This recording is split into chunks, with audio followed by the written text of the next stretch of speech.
இயேசு கிறிஸ்துவின் நாமத்தினாலே உங்கள் யாவரையும் அன்போடு கூட இந்த மாலை நேர வேத பாட வகுப்பிற்கு அன்போடு கூட வாழ்த்தி வரவேற்கின்றோம். கர்த்தர் நல்லவர், அவர் கிருபை என்றும் உள்ளது. கடந்த வாரங்கள் முழுவதும் அவருடைய கிருபை நம்மை பாதுகாத்து வழிநடத்தி, அவருடைய உண்மை நம்மோடு கூட அவருடைய தயவும் இருந்து நம்மை வழிநடத்தின எல்லா நன்மைகளுக்காக நாம் ஜெபித்து நம்முடைய வகுப்பை ஆண்டுடைய கரத்திலே நாம் கொடுத்து நாம் ஆரம்பிப்போம். கர்த்தர் பெரிய காரியங்களை நம்மத்தில் செய்வாராக. நல்ல ஆண்டவரே, இந்த ஆசீர்வதிக்கப்பட்ட நல்ல மாலை வேளைக்காய் உம்மை நாங்கள் நன்றியோடு கூட துதிக்கின்றோம், ஸ்தோத்தரிக்கின்றோம். கர்த்தர் நீர் நல்லவராய் இருக்கிறபடினால் உமக்கு நாங்கள் நன்றி சொல்லுகிறோம். ஆண்டவரே, நீர் எங்கள் வாழ்க்கையில் செய்த எல்லா நன்மைகளுக்காக உமக்கு நன்றி. நீர் வார்த்தையில் உண்மை உள்ளவராய் இருக்கிறீர், அதற்காய் ஸ்தோத்திரம். நீர் பொய்யுரையாத தேவனாய் இருக்கின்றீர், அதற்காக உமக்கு நாங்கள் நன்றி சொல்லுகின்றோம். வார்த்தையினால் சொல்லியதை உம்முடைய கரங்களினாலே எங்கள் வாழ்விலே நிறைவேற்றுகின்ற தேவனாய் இருக்கின்றீர், அதற்காக உமக்கு நாங்கள் நன்றி சொல்லுகிறோப்பா. ஆண்டவரே, இந்த வேத பாட வகுப்பை இந்த மாதம் ஆரம்பித்து ஆண்டவரே 3வது வாரத்திற்கு கர்த்தர் நீர் எங்களை கொண்டு வந்து உம்முடைய வார்த்தையின் வெளிச்சத்தை நாங்கள் கண்டுகொள்ள, ஆண்டவரே உம்முடைய வார்த்தையின் வெளிப்பாடுகளை நாங்கள் பெற்றுக்கொள்ள தேவரீர் நீர் எங்களுக்கு பாராட்டி வருகின்ற உம்முடைய எல்லா உண்மைகள் நன்மைக்காக உமக்கு நாங்கள் நன்றி சொல்லுகிறோப்பா. இந்த மாலை நேர வேத பாட வகுப்பை கர்த்தர் நீர் ஆசீர்வதித்து தாரும். வந்திருக்கிற ஒவ்வொருவரையும் கர்த்தர் நீர் ஆசீர்வதித்து அனுப்பும். ஆன்லைன் மூலமாய் பார்க்கின்ற ஒவ்வொருவரையும் கர்த்தருடைய வார்த்தைகளை கொண்டு நீர் எவ்வளவாய் அவர்கள் பேரில் அன்பு கூறுகின்றீர், நீர் அவருடைய வாழ்வில் வைத்திருக்கின்ற உம்முடைய நோக்கங்களையும் உம்முடைய திட்டங்களையும் அவர்கள் அறிந்து கொள்ள கர்த்தர் நீர் கிருபை பாராட்டும்படிக்கு ஜெபிக்கின்றோம். ஆண்டவரே, உம்முடைய வார்த்தை எங்கள் ஆவிக்கு ஜீவனாயும், ஆண்டவரே எங்களுக்கு அது மருந்தாயும், உம்முடைய வார்த்தை எங்களுக்கு ஆண்டவரே ஆகாரமாயும் இருப்பதற்காய் ஸ்தோத்திரம். இந்த மாலை வேளையில் உம்முடைய வார்த்தைகளை நீர் பிட்டு எங்களுக்கு கொடுத்து எங்கள் இருதயங்கள் கொழுந்து விட்டு எரியும்படிக்கு கர்த்தர் எங்களுக்கு உதவி செய்யுங்க. இந்த பாட வேளையை நீர் ஆசீர்வதித்து தாரும். உம்முடைய கிருபை எங்களோடு கூட இருப்பதாக. இயேசு கிறிஸ்துவின் விலையேற பெற்ற நாமத்தில் ஜெபிக்கிறோம் நல்ல பிதாவே, ஆமேன் ஆமேன். ஆண்டவராகிய இயேசு கிறிஸ்துவின் நாமத்தினாலே இந்த 3வது வாரம் பைபிள் ஸ்டடிக்கு வந்திருக்கின்ற உங்கள் யாவரையும் அன்போடு கூட வாழ்த்தி வரவேற்கின்றோம். கர்த்தர் நல்லவர், அவர் கிருபை என்றும் உள்ளது. கடந்த வாரங்களிலே உலக தோற்றத்திற்கு முன்பதாக, பிஃபோர் கிரியேஷன் என்கின்ற ஒரு தலைப்பிலே 2 வாரங்களாக சிருஷ்டிப்புகளுக்கு முன்பதாக என்ன இருந்தது என்பதை குறித்து நாம் வேதத்திலிருந்து வசன ஆதாரங்களோடு கூட தெளிவாக நாம் ஆண்டுடைய வார்த்தையை நாம் கவனித்து கொண்டு வந்தோம். இந்த வாரத்தோடு கூட சிருஷ்டிப்புகளுக்கு முன்பதாக என்கின்ற இந்த பாடத்தை நிறைவு செய்து அடுத்த வாரம் ஒரு புதிய பாடத்தோடு கூட நாம் ஆண்டுடைய வார்த்தையை நாம் துவங்க போகின்றோம். பாருங்க, தேவன் சிருஷ்டிப்புகளை சிருஷ்டிப்பதற்கு முன்பதாக இந்த உலகத்தில் என்ன இருந்தது என்று நாம் பார்க்கும் பொழுது, முதலாவது நாம் பார்த்தோம், சிருஷ்டிப்புகளுக்கு முன்பதாக அன்பு இருந்தது என்று ஆண்டுடைய வார்த்தையை நாம் வாசித்து அந்த காரியத்தை நாம் கவனித்து கொண்டோம். ஏனென்றால் யோவான் எழுதின சுவிசேஷ புத்தகத்திலே 17ஆம் அதிகாரம் 24ஆம் வசனத்திலே இயேசு கிறிஸ்து சொல்லுகின்றார், உலக தோற்றத்திற்கு முன்பதாக பிதா குமாரனில் அன்பாயிருந்தார் என்று ஆண்டவருடைய வார்த்தை சொல்லப்பட்டிருக்கிறது. அப்படின்னா உலகம் சிருஷ்டிக்கப்படுவதற்கு முன்பதாக என்ன இருந்தது என்றால் அன்பு இருந்தது. அந்த அன்பானது பிதா குமாரன் பரிசுத்த ஆவியாகிய திரியேக தேவனுக்குள் நிரம்பி காணப்பட்டது. ஒருவரில் ஒருவர் அவர்கள் அன்பு கூறுகிறவர்களாய் இருந்தார்கள் என்று நாம் போன முதல் வாரத்திலே ஆண்டுடைய வார்த்தையை நாம் கவனிக்க கேட்டோம். 2வது வாரத்தில் உலக தோற்றத்திற்கு முன்பதாக என்ன இருந்தது என்று நாம் எபேசியர் 1ஆம் அதிகாரத்தில் 3லிருந்து 6 வசனங்களை வாசிக்கும் பொழுது, உலக தோற்றத்திற்கு முன்பதாகவே நாம் அன்பில் பரிசுத்தம் உள்ளவர்களாய் இருக்கும்படிக்கு கிறிஸ்து இயேசுவுக்குள்ளாக ஏற்கனவே நம்மை முன்குறித்தார் என்று ஆண்டுடைய வார்த்தை கவனித்தோம். நாம் இந்த உலகத்தில் பிறப்பதற்கு முன்பதாகவே தேவனால் நாம் ஞாபகப்படுத்தப்பட்டிருக்கின்றோம் அல்லது நினைவு கூறப்பட்டிருக்கிறோம். தேவன் நம்மை முன்குறித்திருக்கின்றார். எதற்காக முன்குறித்தார் என்று சொன்னால், அவருடைய அந்த பரிபூர்ண அன்பை நாம் பெற்றுக்கொள்வதற்காக அல்லது அந்த அன்பிலே நாமும் இணைக்கப்படுவதற்காக தேவன் உலக தோற்றத்திற்கு முன்பதாகவே நம்மை அவர் தெரிந்து கொண்டார் என்று ஆண்டுடைய வார்த்தை நாம் கவனித்தோம். அது மாத்திரமல்ல, 3வது இந்த உலக தோற்றத்திற்கு முன்பதாக என்ன இருந்தது என்று சொன்னால், 1 பேதுரு 1ஆம் அதிகாரம் 18லிருந்து 25 வசனங்களை வாசிக்கும் பொழுது ஆண்டவருடைய வார்த்தை சொல்லுகிறது, உலக தோற்றத்திற்கு முன்பதாகவே அடிக்கப்பட்ட ஆட்டுக்குட்டி என்று சொல்லி இயேசு கிறிஸ்துவை குறித்து அங்கு சொல்லப்பட்டிருக்கிறதை நாம் வாசிக்க முடியும். இயேசு கிறிஸ்து 2000 ஆண்டுகளுக்கு முன்பதாக அவர் அடிக்கப்படவில்லை, அல்லது உலகம் சிருஷ்டிக்கப்பட்டதுக்கு முன்பதாக அடிக்கப்படவில்லை. அவர் ஆட்டுக்குட்டியாய் அவர் அடிக்கப்பட போகிறார் என்பது உலக தோற்றத்திற்கு முன்பதாகவே தேவனால் தீர்மானிக்கப்பட்ட ஒரு தீர்மானம், தேவனுடைய உன்னதமான திட்டமாக இருக்கிறது. ஆகவே பேதுரு சொல்லும் பொழுது உலக தோற்றத்திற்கு முன்பதாகவே அடிக்கப்பட்ட ஆட்டுக்குட்டி என்று சொல்லுகின்றார். போன 3 வாரங்கள் இந்த உலக தோற்றத்திற்கு முன்பதாக என்னென்னலாம் இருந்தது என்பதை குறித்து நாம் வேத வசனங்களுடைய ஆதாரங்களோடு கூட நாம் படித்து வந்தோம். இந்த வாரத்தில் உலக தோற்றத்திற்கு முன்பதாக என்ன இருந்தது என்று தீத்துவின் புத்தகம் 1ஆம் அதிகாரம் 1 - 4 வசனங்களை நாம் வாசித்து தேவனுடைய வார்த்தையை நாம் கவனிக்க போகின்றோம். தீத்து புத்தகம் 1ஆம் அதிகாரம் 1 - 4 வசனங்களை வாசிக்கின்றேன். தேவனுடைய ஊழியக்காரனும் இயேசு கிறிஸ்துவினுடைய அப்போஸ்தலனும் ஆகிய பவுல் பொதுவான விசுவாசத்தின்படி உத்தம குமாரனாகிய தீத்துவுக்கு எழுதுகிறதாவது, பிதாவாகிய தேவனாலும் நம்முடைய இரட்சகராய் இருக்கிற இயேசு கிறிஸ்துவினாலும் கிருபையும் இரக்கமும் சமாதானமும் உண்டாவதாக. 3ஆம் வசனம், பொய்யுரையாத தேவன் ஆதி காலம் முதல் நித்திய ஜீவனை குறித்து வாக்குதத்தம் பண்ணி அதை குறித்த நம்பிக்கையை பற்றி தேவ பக்திக்கேதுவான சத்தியத்தை அறிகிற அறிவும் விசுவாசமும் தேவனால் தெரிந்து கொள்ளப்பட்டவர்களுக்கு உண்டாகும்படி ஏற்ற காலங்களிலே நம்முடைய இரட்சகராகிய தேவனுடைய கட்டளையின்படி எனக்கு ஒப்புவிக்கப்பட்ட பிரசங்கத்தினாலே தமது வார்த்தையை வெளிப்படுத்தினார். ஒரு ஆமேன் சொல்லலாங்களா? ஆமேன். பாருங்க, பவுல் தீத்துவுக்கு எழுதும் பொழுது உலக தோற்றத்திற்கு முன்பதாகவே என்ன இருந்தது என்பதை அவர் தெளிவாக எழுதுகின்றார். தீத்துவுக்கு விவரித்து காண்பிக்கும் பொழுது இந்த ஆதி காலங்கள் முதல் என்ற வார்த்தையை அவர் பயன்படுத்துகின்றார். 3ஆம் வசனத்தில் வாசிக்க கேட்போம். 3ஆம் வசனம், பொய்யுரையாத தேவன் ஆதி காலம் முதல் நித்திய ஜீவனை குறித்து வாக்குத்தத்தம் பண்ணி அதை குறித்த நம்பிக்கையை பற்றி தேவ பக்திக்கு ஏதுவான சத்தியத்தை அறிகிற அறிவும் விசுவாசமும் தேவனால் தெரிந்து கொள்ளப்பட்டவர்களுக்கு உண்டாகும்படி என்று எழுதுகிறார். பாருங்க, அங்க பொய்யுரையாத தேவன் என்று ஆரம்பித்து ஆதி காலங்கள் முதல் நித்திய ஜீவனை குறித்து வாக்குதத்தம் பண்ணி என்று எழுதுகின்றார்.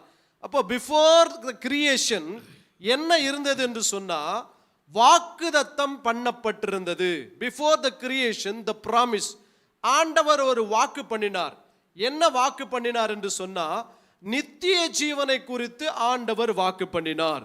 நித்திய ஜீவன் என்று சொல்லுவது 2000 ஆண்டுகளுக்கு முன்பதாக இயேசு இந்த உலகத்திற்கு மனுஷனாய் வரும்பொழுது வாக்குத்தத்தம் பண்ணப்பட்டதல்ல.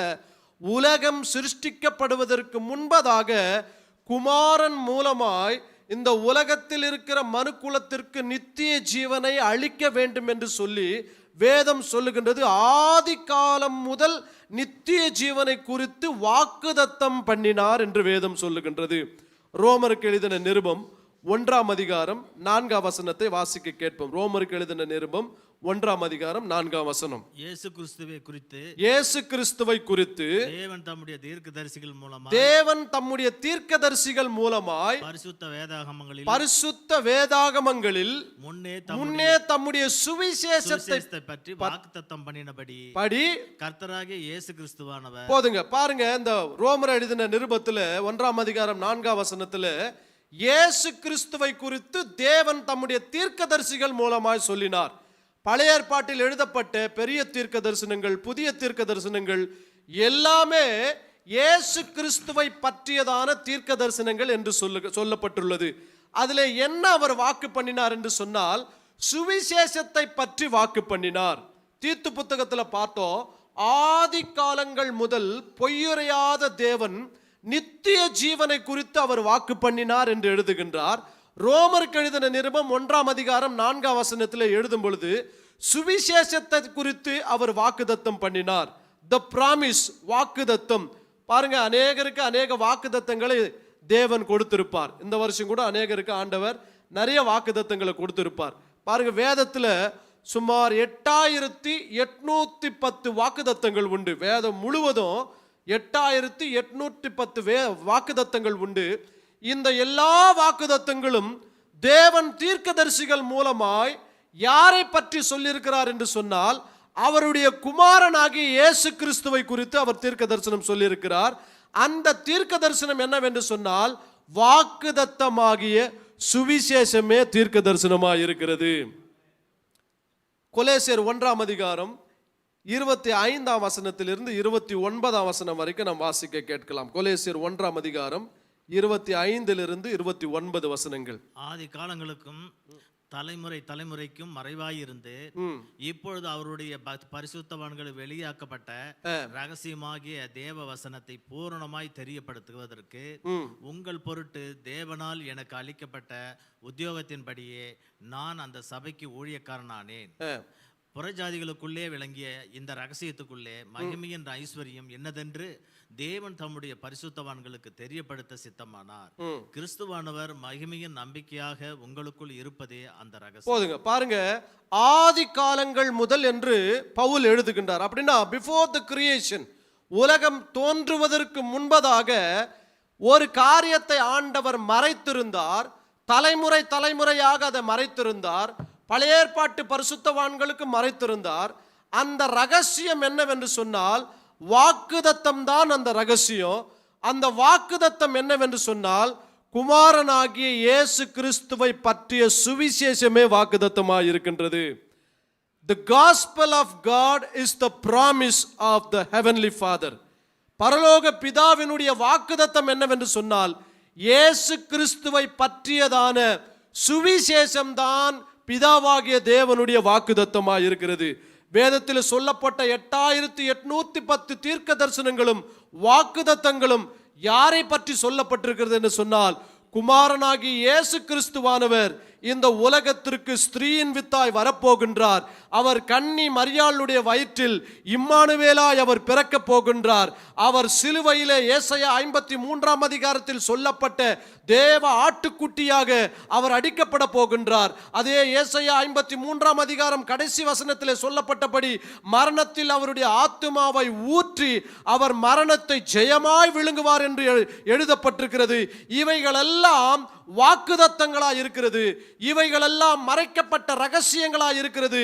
இவைகளெல்லாம் தீர்க்க தரிசனங்களாய் இருக்கிறது. இவைகளெல்லாம் இயேசு கிறிஸ்துவை பற்றிய சுவிசேஷமாய் இருக்கிறது.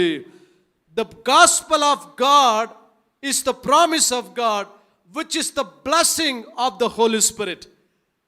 பாருங்க, சுவிசேஷமானது பரிசுத்த ஆவியினால் நமக்கு கொடுக்கப்பட்ட விலை மதிக்க முடியாத ஒரு ஆசீர்வாதமாய் இருக்கிறது. இந்த சுவிசேஷத்தில் ஆண்டவர் என்ன வாக்குத்தத்தம் பண்ணினார் என்று நாம் பார்க்க போகின்றோம். யோவான் 17ஆம் அதிகாரம் 3ஆம் வசனத்தில் நாம் வாசிக்கும் பொழுது, ஒன்றான மெய்தேவனாகிய உம்மையும் நீர் அனுப்பினவராகிய இயேசு கிறிஸ்துவை அறிவதே நித்திய ஜீவன்.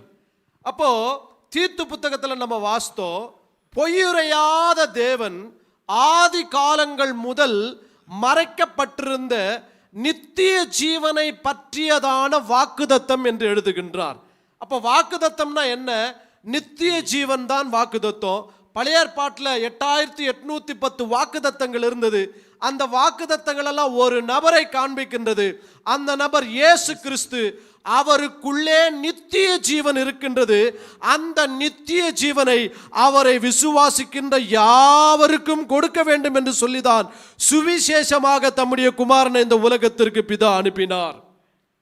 இப்போ நித்திய ஜீவன் என்று எடுத்துக்கொண்டா அநேகருக்கு என்ன ஒரு எதிர்பார்ப்பு, இல்லை என்ன ஒரு யோசனை என்றால், நித்திய ஜீவன் பரலோகத்தில் இருக்கின்றது. பரலோகத்தில் ஏதோ ஒரு இடம் இருக்கின்றது. அங்கே பிரகாசமான ஒரு இடம் இருக்கும். நாம் மரித்து உயிரோடு கூட எழுந்த பின்பதாக அந்த இடத்துல போய் நம்ம இருப்போம். அங்கே தான் நித்திய ஜீவன் உண்டு என்று பலர் யோசிப்பாங்க. நான் கூட ஒரு சில நேரங்கள் அப்படிதான் புரிந்திருந்தேன்.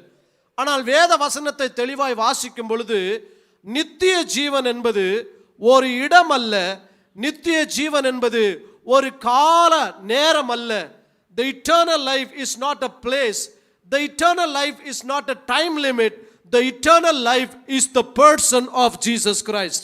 நித்திய ஜீவன் என்று சொன்னால் அது ஏதோ ஒரு கால இடைநேரம் அல்ல, ஒரு இடம் அல்ல. அது இரட்சகராகிய இயேசு கிறிஸ்துவே நித்திய ஜீவனாய் இருக்கிறார். ஒரு நபர் தான் நித்திய ஜீவன். அந்த நபரை இந்த உலகத்திற்கு தேவன் அனுப்பினார். 1 யோவான் 2ஆம் அதிகாரம் 25ஆம் வசனம் சொல்லுகின்றது. 1 யோவான் 2ஆம் அதிகாரம் 25ஆம் வசனம். நித்திய ஜீவனை அளிப்பேன் என்பதே, நித்திய ஜீவனை அளிப்பேன் என்பது அவர் நமக்கு செய்த வாக்குத்தத்தம். அவர் நமக்கு செய்த வாக்குத்தத்தமாய் இருக்கிறது. பாருங்க, உலக தோற்றத்திற்கு முன்பதாக என்ன இருந்தது என்று சொன்னா வாக்குத்தத்தம் இருந்தது. அந்த வாக்குத்தத்தம் வேதத்திலே 8810 வாக்குத்தத்தங்களாக விவரிக்கப்பட்டு கொடுக்கப்பட்டிருக்கிறது. இந்த வாக்குத்தத்தங்கள் எல்லாம் யாரை பற்றி என்று சொன்னால் குமாரனாகி இயேசு கிறிஸ்துவை பற்றியதான வாக்குத்தத்தம். இந்த வாக்குத்தத்தத்திற்குள் என்ன இருக்கிறது என்று சொன்னால் நித்திய ஜீவன் இந்த வாக்குத்தத்தத்திற்குள் இருக்கின்றது. நித்திய ஜீவன் என்று சொன்னால் ஏதோ ஒரு இடம் அல்ல, ஏதோ ஒரு கால அளவு அல்ல. நித்திய ஜீவன் என்று சொன்னால் குமாரனாகிய இயேசு கிறிஸ்துவே நித்திய ஜீவனாய் இருக்கிறார். அவரை நாம் அறியும் பொழுது, அவரை நாம் விசுவாசிக்கும் பொழுது நமக்குள்ளே நித்திய ஜீவன் வருகின்றது. இந்த வேதத்திலிருந்து மகத்துவங்களை நாம் ஒவ்வொரு நாளும் அறிந்து கொள்ளும் பொழுது இந்த நித்திய ஜீவனில் நாம் நம்முடைய வாழ்வில் பரிபூர்ண ஜீவனை பெறுகிறவர்களாய் இருக்கின்றோம். வேதத்தில் 3 முக்கியமான ப்ராமிசஸ் உண்டு. நிறைய ப்ராமிசஸ் என்றாலும் வேதத்தில் 3 முக்கியமான வாக்குத்தத்தத்தை குறித்து உங்களோடு கூட பகிர்ந்து கொள்ளுகின்றேன். முதலாவது வாக்குத்தத்தம் ஆதியாகமம் 3:15 உன் வித்துக்கும் அவள் வித்திற்கும் பகையை உண்டாக்குவேன், அவர் உன் தலையை நசுக்குவார், நீ அவர் குதிகாலை நசுக்குவாய். This is the first promise of God to the humanity. இதைதான் ஆண்டவர் முதலாவது வாக்குத்தத்தமாய் இந்த உலகத்திற்கு ஆண்டவர் கொடுத்தார், அல்லது மனுக்குலத்துக்கு கொடுத்தார். என்ன வாக்குத்தத்தம் என்று சொன்னால் கிறிஸ்து தேவனுடைய வித்தா இந்த உலகத்திற்கு வருவார் என்பதுதான் முதல் வாக்குத்தத்தம், கிறிஸ்துவை பற்றியதான வாக்குத்தத்தம். இரண்டாவது வாக்குத்தத்தம் என்ன வாக்குத்தத்தம்னா லூக்கா எழுதின சுவிசேஷ புத்தகம் 24ஆம் அதிகாரம் 49ஆம் வசனத்திலே இப்படியாய் சொல்லப்பட்டிருக்கிறது, என் பிதா வாக்குத்தத்தம் பண்ணினதை இதோ நான் உங்களுக்கு அனுப்புகின்றேன், நீங்களோ உன்னதத்திலிருந்து வரும் பலனால் தரிப்பிக்கப்படும் வரைக்கும் எருசலேம் நகரத்திலே இருங்கள் என்றார். இரண்டாவது வாக்குத்தத்தம் என்னன்னா the promise of the Holy Spirit. The first promise is the promise of the Messiah. The second promise is the promise of the Holy Spirit. பாருங்க, முதல் வாக்குத்தத்தம் பிதா வாக்கு பண்றாருங்க, தம்முடைய குமாரனை அனுப்புவேன் என்று வாக்கு பண்ணுகின்றார். குமாரன் யார் என்று சொன்னால் பிதாவிலிருந்து புறப்பட்டு வந்தவர் குமாரன். இரண்டாவது என்ன வாக்குத்தத்தம் என்னவென்று சொன்னால் பரிசுத்த ஆவியானவர் இரண்டாவது வாக்குத்தத்தமா இருக்கிறார். இந்த பரிசுத்த ஆவியானவர் யார்னா பிதாவில் இருந்தோ குமாரனிலும் இருந்தோ குமாரனுடைய நாமத்தில் இருந்தோ புறப்பட்டு வருகின்றவர். பிதா இந்த பரிசுத்த ஆவியானவரை இந்த பூமிக்கு அனுப்புகின்றார். இது இரண்டாவது வாக்குத்தத்தம். மூன்றாவது வாக்குத்தத்தம் என்னவென்று சொன்னால் தீத்து 1ஆம் அதிகாரம் 3ஆம் வசனத்திலே சொல்லப்பட்டபடி பொய்யுரையாத தேவன் ஆதிகாலம் முதல் நித்திய ஜீவனை குறித்து வாக்குத்தத்தம் பண்ணி போதுங்க. அப்போ கடைசி பிராமிஸ் இல்லைன்னா மூன்றாவது பிராமிஸ் என்னன்னா the promise of the eternal life. The first promise is the promise of the Messiah. The second one is the promise of the Holy Spirit. The third one is the promise of the eternal life. வேதத்திலே சொல்லப்பட்ட 3 மகத்தான வாக்குத்தத்தங்கள். இந்த வாக்குத்தத்தத்தை நிறைவேற்றும்படிக்கு தேவன் இந்த வாக்குத்தத்தங்களை நம்முடைய வாழ்விலே வாக்குத்தத்தம் பண்ணியிருக்கின்றார். ஆகவே அன்பான தேவன் இந்த உலகத்தில் ஒன்றை யோசித்து அதை சிருஷ்டித்து அவைகளுக்கு விலைக்கிரயம் கொடுத்து அதற்கு வாக்குத்தத்தம் பண்ணி அதற்கு நித்திய ஜீவனை அளிப்பேன் என்று வாக்கு பண்ணியிருக்கின்றார். ஆமென்.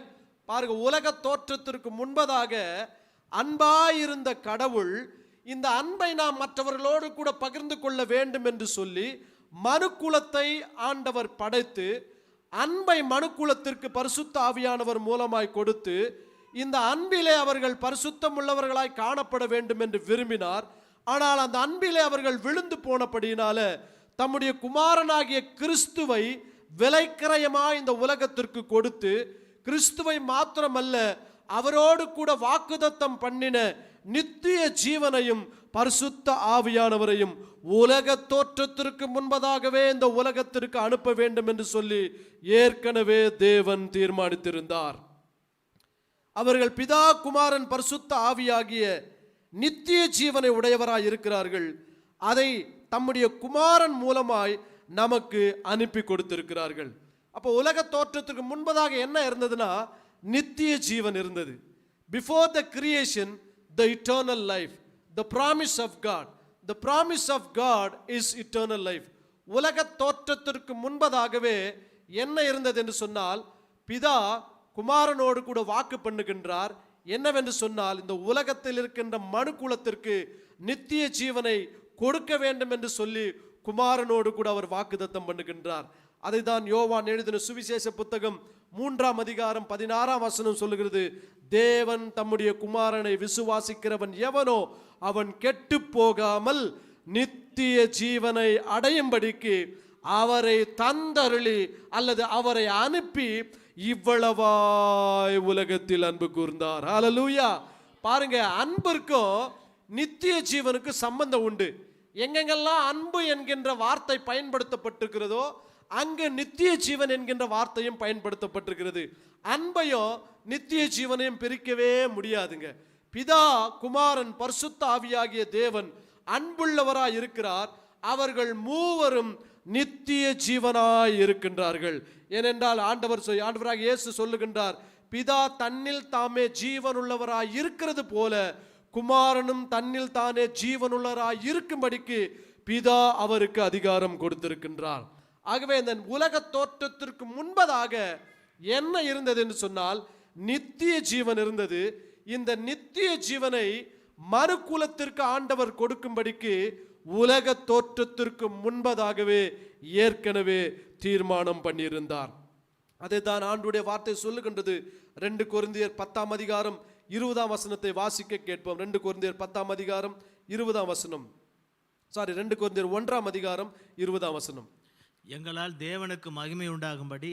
வாக்குத்தத்தத்துல நாம் வேதத்துல எந்த வாக்குத்தத்தத்தை எடுத்தாலும் கிறிஸ்து என்கின்ற ஒரு நபரின் தொடர்பு இல்லாமல் வாக்குத்தத்தம் நம்முடைய வாழ்க்கையில நிறைவேறாது. எந்த ஒரு தீர்க்க தரிசனம் நாம் எடுத்தாலும், கர்த்தர் எந்த ஒரு வார்த்தை நமக்கு வாக்கு பண்ணினாலும், தீர்க்கமாய் சொன்னாலும், விசுவாசிக்கும்படி நம்ப பண்ணினாலும், அது கிறிஸ்து என்கின்ற ஒரு நபரோடு கூட தொடர்பு இருக்கும் பொழுதே அது நம்முடைய வாழ்க்கையில் ஆமேன் என்று நிறைவேறுகிறதா இருக்கின்றது. ஆகவே தான் அந்த வாக்குத்தத்தங்களை நிறைவேற்றும்படிக்கு கிறிஸ்துவை முதலாவது இந்த உலகத்திற்கு தேவன் அனுப்பினார். அந்த வாக்குத்தத்தம் நிறைவேறும்படிக்கு கிறிஸ்துவை மாத்திரம் அனுப்பவில்லை, வாக்குத்தத்தத்தை பரிபூர்ணமாய் நிறைவேற்றும்படிக்கு கிறிஸ்துவோடு கூட அவருடைய நாமமாகிய இயேசு என்கின்ற நாமத்தினாலே பரிசுத்த ஆவியானவரையும் இந்த உலகத்திற்கு தேவன் அனுப்பினார். சோ பவுல் சொல்லும் பொழுது வாக்குத்தத்தங்கள் எல்லாம் கிறிஸ்துவுக்குள் ஆம் என்றும் அவருக்குள் ஆமேன் என்றும் இருக்கின்றது. அப்போ நாம் கிறிஸ்துவுக்குள் இருந்தால், ஒருவன் கிறிஸ்துவுக்குள் இருந்தால் புது சிருஷ்டியா இருக்கின்றான். பழையவைகள் ஒளிந்து போயின, எல்லாம் புதியதாகின. அப்படின்னா ஒருவர் கிறிஸ்துவுக்குள் இருக்கும் பொழுது வாக்குத்தத்தங்கள் எல்லாம் அவருடைய வாழ்க்கையிலே நிறைவேறி கொண்டே இருக்கிறது. நாம் எப்பொழுதெல்லாம் கிறிஸ்துவை பற்றிய அறிவை அடைகின்றோமோ அப்பொழுதெல்லாம் வாக்குத்தத்தங்கள் நம்முடைய வாழ்க்கையில நிறைவேறுகிறதா இருக்கிறது. அதை தான் யோவான் 17:3ஆம் வசனத்தில் வாசித்தோம். ஒன்றான மெய்தேவனாகிய உம்மையும் நீர் அனுப்பின குமாரனாகிய இயேசு கிறிஸ்துவை அறிவதே நித்திய ஜீவன். எல்லாரும் சேர்ந்து வாசிக்கலாங்களா? ஒன்றான மெய்தேவனாகிய உம்மையும் நீர் அனுப்பினவராகிய இயேசு கிறிஸ்துவையும் அறிவதே நித்திய ஜீவன். பாருங்க, நல்லா கவனிங்க. ஒன்றான மெய்தேவன் அப்படின்னா என்னன்னா, பிதா குமாரன் பரிசுத்த ஆவியாகிய திரியேக தேவன் 3 நபர்கள். அவர்களுக்குள் அன்பு பூரணப்பட்டிருக்கிறது, ஐக்கியம் பூரணப்பட்டிருக்கிறது, வல்லமை பூரணப்பட்டிருக்கிறது, மகிமை பூரணப்பட்டிருக்கிறது, தேவத்துவங்கள் பூரணப்பட்டிருக்கிறது, அதிகாரங்கள் பூரணப்பட்டிருக்கிறது, கர்த்தத்துவம் பூரணப்பட்டிருக்கிறது. இவைகளெல்லாம் பூரணப்பட்டிருக்கின்ற திரியேக தேவன் ஒன்றாய் இருக்கின்றார்கள். அப்படின்னா ஐக்கியமாய் இருக்கிறார்கள் என்பதை நாம் விசுவாசிக்க வேண்டும். அந்த ஐக்கியமாய் இருக்கிற தேவன் இந்த உலகத்திற்கு அந்த ஐக்கியத்தை வெளிப்படுத்தும்படிக்கு தம்முடைய குமாரனாகிய இயேசு கிறிஸ்துவை இந்த உலகத்திற்கு அனுப்பினார் என்பதை நாம் விசுவாசிக்க வேண்டும். அதை நாம் விசுவாசித்து அறியும் பொழுது நித்திய ஜீவன் நமக்குள் இருக்கின்றது. ஆமென். இப்போ 2 கொரிந்தியர் 1:10 வாசித்தோம். வாக்குத்தத்தங்கள் எல்லாம் கிறிஸ்துவுக்குள் ஆம் என்றும் ஆமேன் என்றும் இருக்கின்றது. அவருக்குள் ஆம் என்றும் இருக்கின்றது, அவருக்குள் ஆமேன் என்றும் இருக்கிறது. அப்போ வாக்குத்தத்தம் எங்க இருக்குதுங்க? கிறிஸ்துவுக்குள் இருக்கிறது.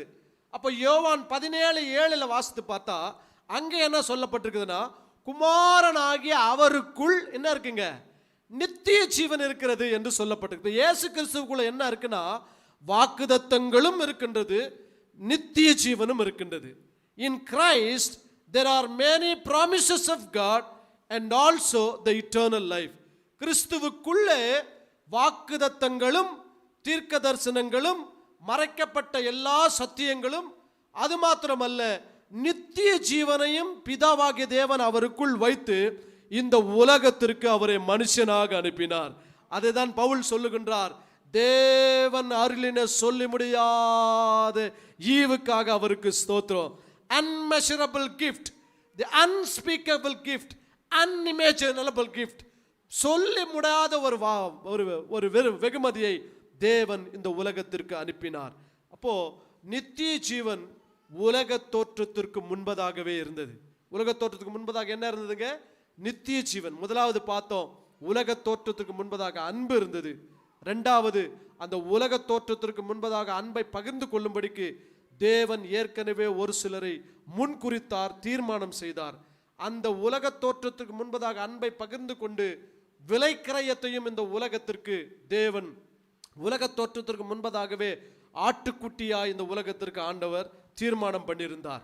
கடைசியாக உலக தோற்றத்திற்கு முன்பதாகவே வாக்குத்தத்தம் இருந்தது. அந்த வாக்குத்தத்தம் என்னவென்று சொன்னால் நித்திய ஜீவன் என்பதுதான் தேவனுடைய வாக்குத்தத்தமாக இருக்கிறது. The promise of God is eternal life.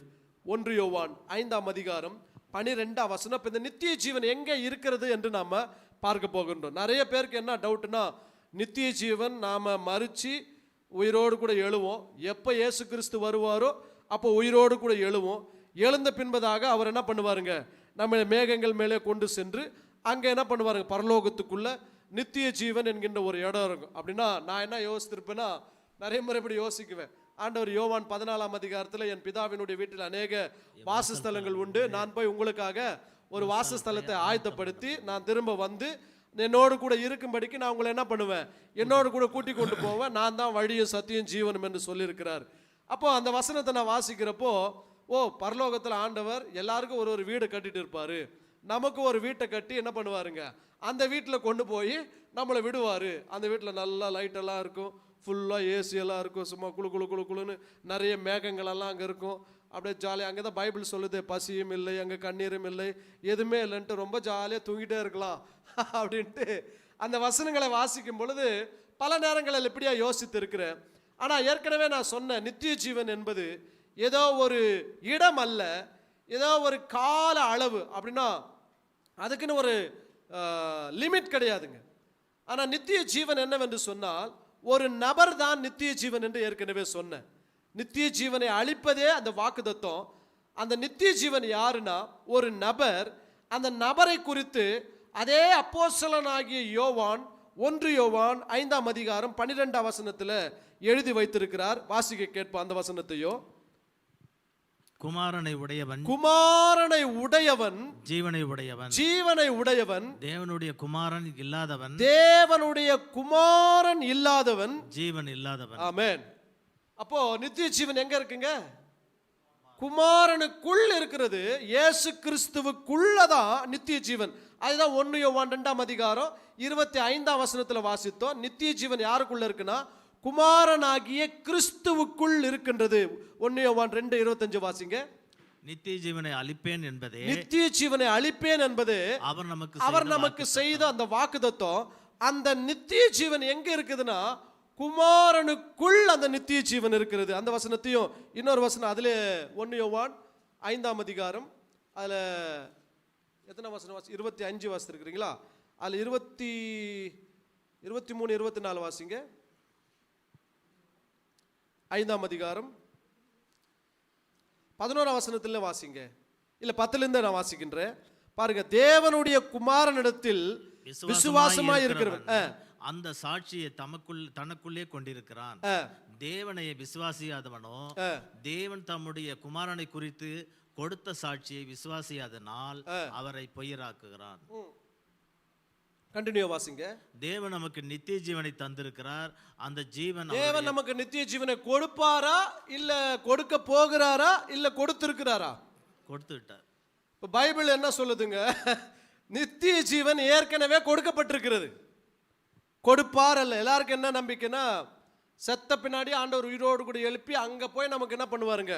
நித்திய ஜீவனை கொடுப்பார் என்று. நித்திய ஜீவன் அங்க கொடுப்பதல்ல.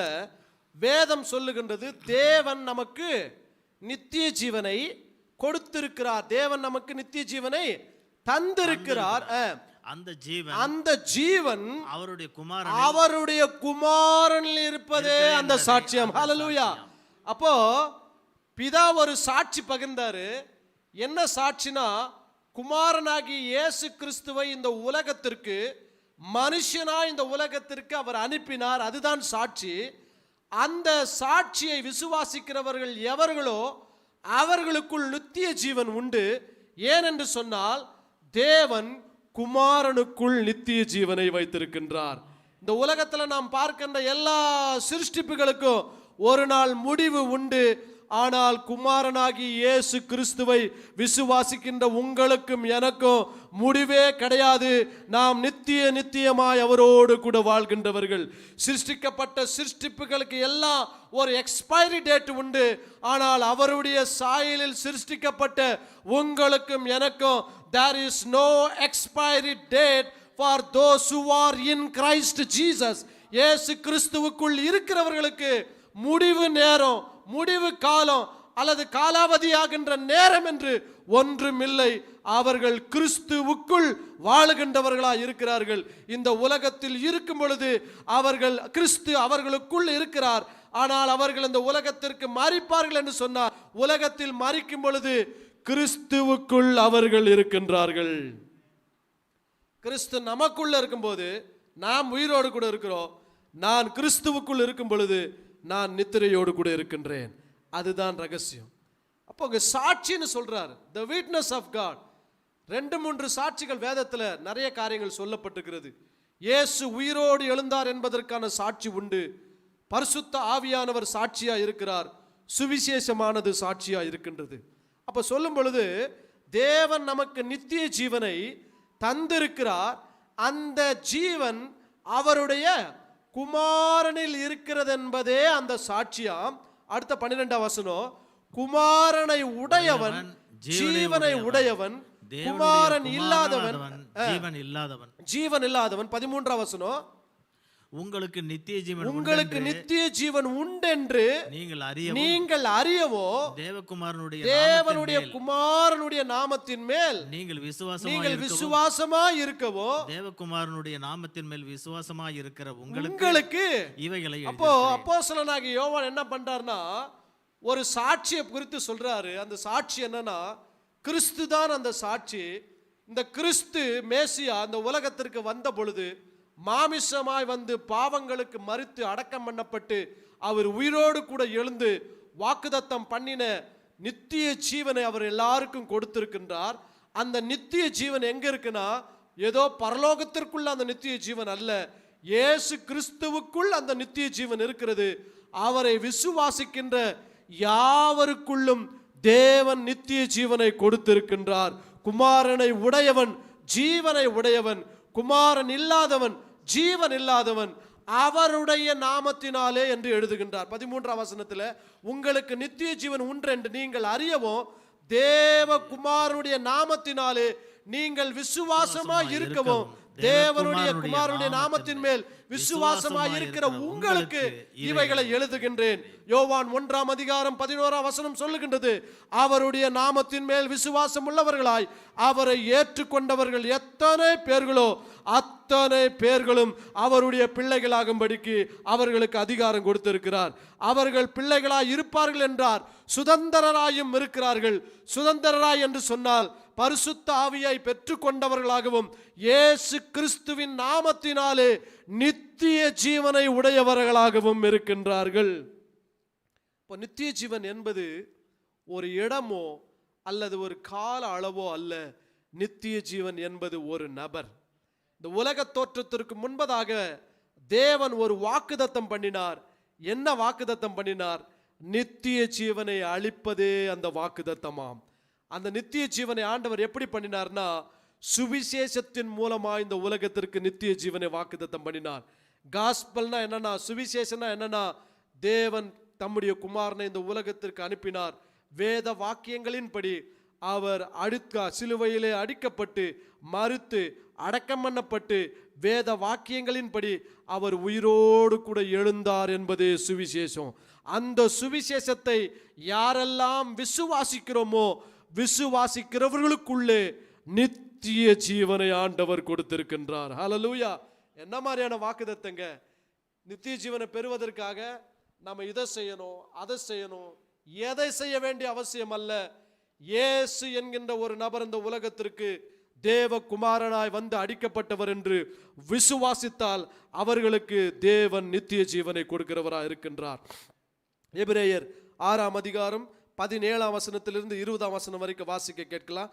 எபிரேயர் 6:17 20 அந்தபடி தேவனும் வாக்குத்தத்தம் பண்ணப்பட்டவைகளை சுதந்தரித்துக் கொள்ளுகிறவர்களுக்கு தமது ஆலோசனையின்படி மாறாத நிச்சயத்தை பரிபூர்ணமாய் காண்பிக்கும்படி சித்தமுள்ளவராய் ஓர் ஆணையினாலே அதை என்ன பண்ணாருங்க? ஸ்திரப்படுத்தினார். One promise, that promise is Christ Jesus.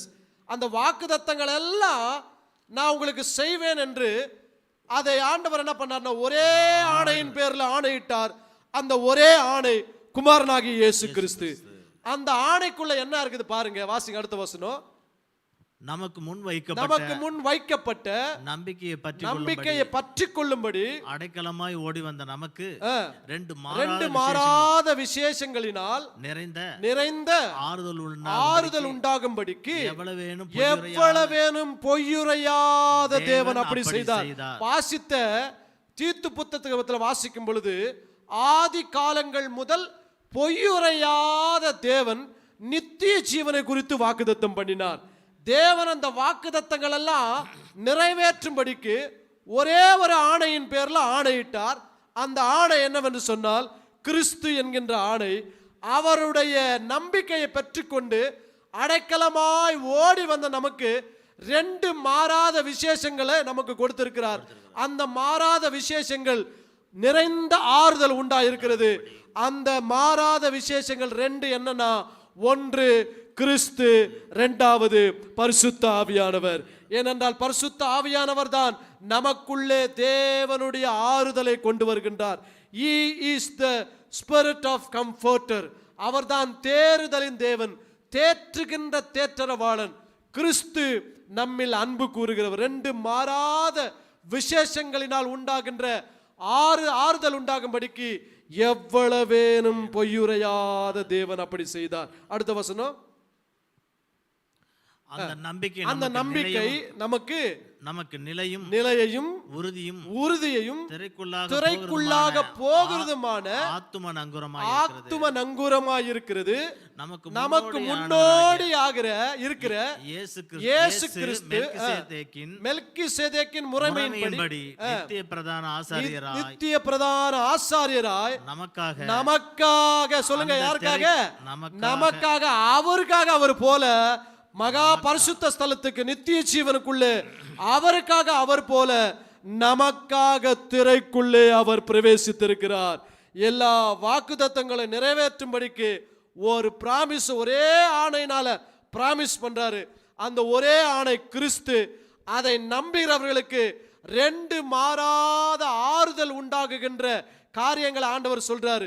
ரெண்டு மாறாத உடன்படிக்கைகள் அல்ல, ரெண்டு மாறாத சத்தியங்கள். ஒன்று கிறிஸ்து, இரண்டாவது பரிசுத்த ஆவியானவர். இந்த நம்பிக்கை நமக்குள்ளே இருக்கின்றபடினால நமக்கு முன்னோடியா இருக்கின்ற கிறிஸ்துவானவர் ஏற்கனவே அந்த திரைக்குள் பிரவேசித்தார். அவரை விசுவாசிக்கின்ற யாவரும் அவரோடு கூட நிரந்தரமாய் அந்த திரைக்குள்ளே பிரவேசித்து அவருக்குள்ளே இருக்கும்படிக்கு இப்ப பிளான் பண்ணல, 2000 வருஷங்களுக்கு முன்பதாய் பிளான் பண்ணல. உலக தோற்றத்திற்கு முன்பதாகவே வாக்குத்தத்தம் பண்ணின சுவிசேஷத்தினாலே நித்திய ஜீவனை தருவேன் என்று சொல்லி அவர் மூலமாக அந்த நித்திய ஜீவனுக்குள் பிரவேசிக்கின்ற திரையையும் மார்க்கத்தையும் வழியையும் கிறிஸ்து நமக்காக உண்டு பண்ணியிருக்கிறார். ஹல்லேலூயா. உலக தோற்றத்திற்கு முன்பதாகவே என்ன இருந்தது என்று சொன்னால் the promise of God, வாக்குத்தத்தம். அந்த வாக்குத்தத்தம் என்னவென்று சொன்னால் கிறிஸ்துவே அந்த வாக்குத்தத்தமாக இருக்கிறார். அந்த கிறிஸ்துவுக்குள் என்ன இருந்தது என்று சொன்னால் நித்திய ஜீவன் இருந்தது. அந்த நித்திய ஜீவன் இருந்தபடியினால தேவன் அந்த குமாரனையே நித்திய ஜீவனாய் இந்த உலகத்திற்கு தந்து அவருடைய நாமத்தின் மேல் விசுவாசம் உள்ளவர்களாய் அவரை ஏற்றுக்கொண்டவர்கள் எத்தனை பேர்களோ அத்தனை பேர்களும் பிதாவாகிய தேவன் தம்முடைய பிள்ளைகளாக அவருடைய பிள்ளைகளாக ஏற்றுக்கொண்டு நித்திய ஜீவனிலே அவரோடு கூட பங்காய் இருக்கும்படிக்கு கிருபை செய்திருக்கிறார்.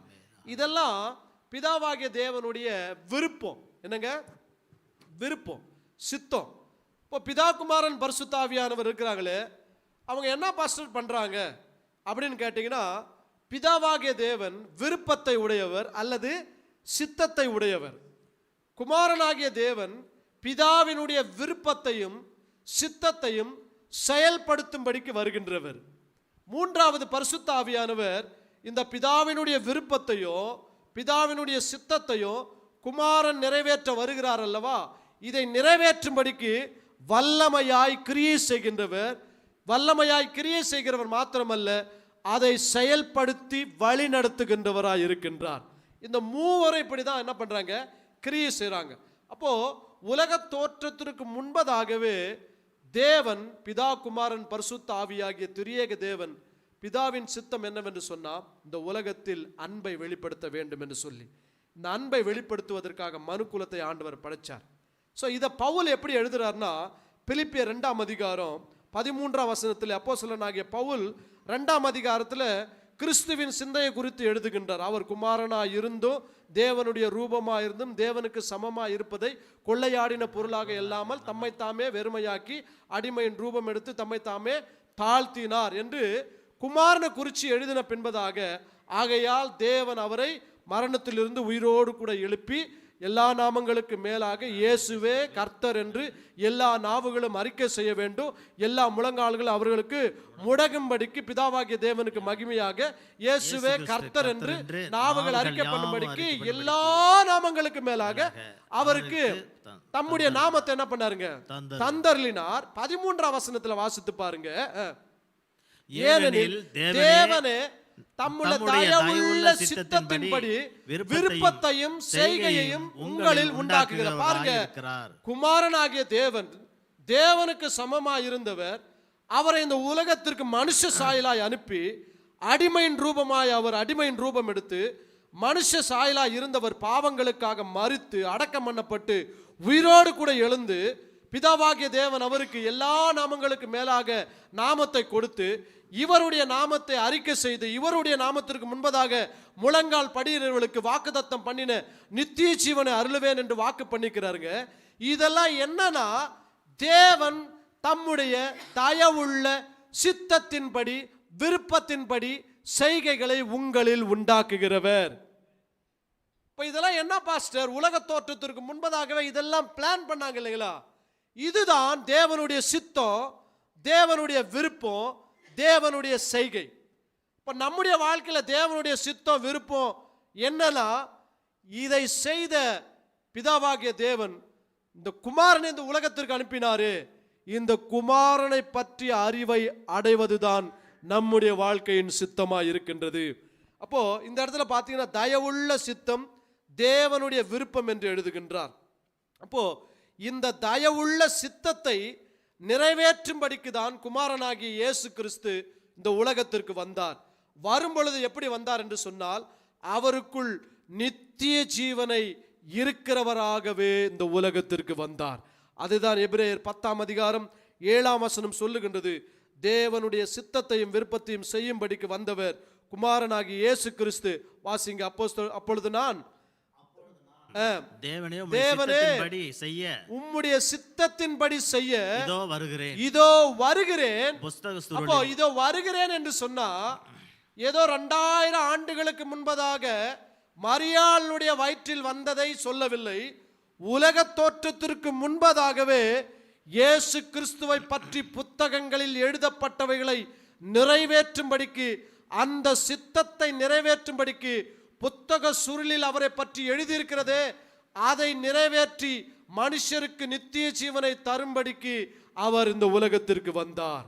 இப்ப இயேசு கிறிஸ்து உலக தோற்றத்திற்கு முன்பதாகவே இந்த உலகத்திற்கு அனுப்பப்படுவார். அனுப்பப்படும் பொழுது வாக்குதத்தமாயும் நித்திய ஜீவனாயும் இந்த உலகத்திற்கு அனுப்பப்படுவார் என்று ஏற்கனவே எழுதப்பட்ட ஒன்று. குமாரனுக்குள் நித்திய ஜீவன் உண்டு. அந்த நித்திய ஜீவனை எல்லாரும் அடைந்து கொள்ள வேண்டும் என்பதுதான் பிதாவினுடைய சித்தம், பிதாவினுடைய விருப்பமாக இருக்கிறது. ரோமர் 6ஆம் அதிகாரம் 23ஆம் வசனத்தையும் வாசிக்க கேட்போம். ரோமர் 6:23. எல்லாருக்கும் இந்த வசனம் தெரியும். பாவத்தின் சம்பளம் மரணம், தேவனுடைய கிருபை வரமோ நம்முடைய கர்த்தராகிய இயேசு கிறிஸ்துவினால் உண்டான நித்திய ஜீவன். ஹalleluya. The promise of God is the eternal life. The eternal life is in Christ Jesus. தேவனுடைய குமாரனால ஒன்று உண்டானது. அது என்னவென்று சொன்னால், அவர் மரித்து உயிரோடு கூட எழுந்ததினாலே அவருக்குள் இருந்த நித்திய ஜீவன் அவரை விசுவாசிக்கின்ற யாவரையும் ஆண்டு கொண்டது. ஹalleluya. அப்போ இந்த வசனத்தை நிறைய பேர் என்ன பண்ணுவாங்க, இந்த முதல் வரியை மாத்திரம் சொல்லி பயமுறுத்துவாங்க. பாவத்தின் சம்பளம் மரணம், பாவத்தின் சம்பளம். எல்லாருக்கும் தான் தெரியும். இது எல்லாருக்கும், இயேசுவை அறிந்தவர்களுக்கும் தெரியும், இயேசுவை அறியாதவர்களுக்கும் தெரியும். ஏன் நாத்திகனுக்கு கூட என்ன பண்ணுங்க, பாவம் செஞ்சா மரணம் வரும்னு தெரியும். ஆனா முக்கியமா சுவிசேஷம் இதில் எங்க இருக்குதுன்னு சொன்னா, பாவத்தின் சம்பளம் மரணம் தாங்க. அந்த மரணம் தேவகுமாரனாகிய இயேசு கிறிஸ்துவினாலே உண்டானதுனால தேவனுடைய கிருபை வரம் நம்முடைய கர்த்தராகிய இயேசு கிறிஸ்துவினால் உண்டான நித்திய ஜீவனா இருக்கிறது. நம்ம எதை குறித்து சொல்லணும்னா, பாவத்தின் சம்பளம் மரணம் தான். மரணத்தை விட மேலானது ஒன்று இருக்கின்றது. தேவனுடைய கிருபையினால் கொடுக்கின்ற நித்திய ஜீவன். உனக்காக ஒருவர் மரித்திருக்கிறார். அவருடைய நாமத்தை நீர் விசுவாசிக்கும் பொழுது உனக்கு அந்த நித்திய ஜீவன் கொடுக்கப்படுகிறது என்று நித்திய ஜீவனை தான் வாக்குத்தத்தமா சொல்ல வேண்டும். நீங்க நிறைய பேர் என்ன பண்றாங்க, பாவத்தை தான் என்ன பண்றாங்க, வாக்குத்தத்தமா சொல்லிட்டு இருக்கிறாங்க. Sin is not a promise, Son is the promise. Through Son the eternal life is the promise of God. பாவத்தை அவர் அழித்தார், பாவத்தினுடைய வேரை அவர் பிடுங்கினார். மரணமே உன் கூர் எங்கே, பாதாளமே உன் ஜெயம் எங்கே? மரணத்தின் கூர் பாவம். பாவத்தை கர்த்தர் மரணத்தையும் பாவத்தையும் ஜெயமாய் விழுங்கி பாவத்தை தோற்கடித்தார். தோற்கடித்தபடினாலே வெற்றி சிறந்த இயேசு கிறிஸ்துவை விசுவாசிக்கின்ற நமக்குள்ளே நித்திய ஜீவனை வல்லமையாய் கொடுத்திருக்கின்றார். ஒரே வசனத்தை வாசித்து முடிக்க போகின்றோம். ரோமர் 5ஆம் அதிகாரம் 21ஆம் வசனத்தை வாசித்து நம்முடைய வேத பாடத்தை முடிக்க போகின்றோம். ஆதலால் பாவம் மரணத்திற்கு ஏதுவாக ஆண்டு கொண்டது போல கிருபையானது நம்முடைய கர்த்தராகிய இயேசு கிறிஸ்துவின் மூலமாய் நீதியினாலே நித்திய ஜீவனுக்கு ஏதுவாய் ஆட்கொண்டது. ஹalleluya. ஒரு மனுஷன் பாவம் செய்தான். அந்த பாவமானது இந்த மனுக்குலம் முழுவதையும் ஆண்டு கொண்டு மரணத்தை பிறப்பிக்கும் என்று சொன்னால், ஒரு தேவ குமாரனாகிய மனுஷனாய் வந்தவர் அவர் நீதியை நடப்பிக்கும்படிக்கு பாவம் இல்லாதவராய் சிலுவையில் அறையப்பட்டு மரித்து அடக்கம் பண்ணப்பட்ட அவர், அந்த இயேசு கிறிஸ்து மூலமாய் கிருபை கொடுக்கப்பட்டு ஒரு மனுஷன் மூலமா பாவம் இந்த உலகத்தை ஆளுகை செய்ய முடியும்.